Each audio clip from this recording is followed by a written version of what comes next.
As to what was said in speeches by the various parties, either before they went to war or during the conflict itself, it was difficult for me to recall the precise details in the case of those I heard myself, just as it was for those who reported back to me on cases elsewhere. What I have set down is how I think each of them would have expressed what was most appropriate in the particular circumstances, while staying as close as possible to the overall intention of what was actually said. As to the events of the war themselves, however, I resolved not to rely in my writing on what I learned from chance sources or even on my own impressions, but both in the cases where I was present myself and in those where I depended on others, I investigated every detail with the utmost concern for accuracy. This was a laborious process of research, because eyewitnesses at the various events reported the same things differently, depending on which side they favored and on their powers of memory.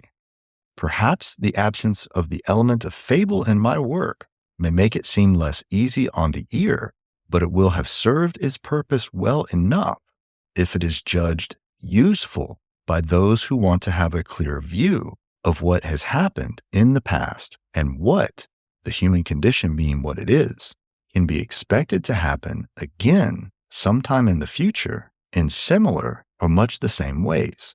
It is composed to be a possession for all time and not just a performance piece for the moment.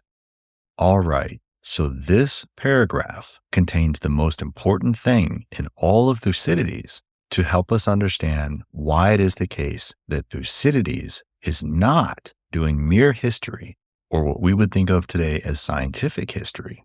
In fact, what the paragraph is telling us is Thucydides' understanding of the relationship between speeches and deeds. And as he tells us, the speeches come close to what was said, but they're not exact. And in the cases of the speeches where he wasn't even present, what he provides is what he thought was needed to be said given the particular circumstances. And so they're reconstructions by Thucydides.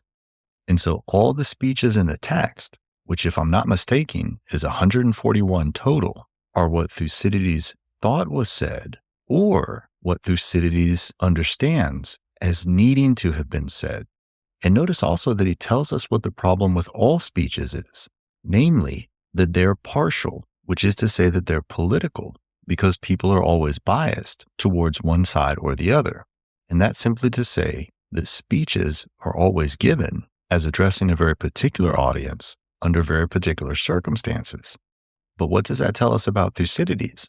Because remember, he claims in the opening sentence to be an Athenian.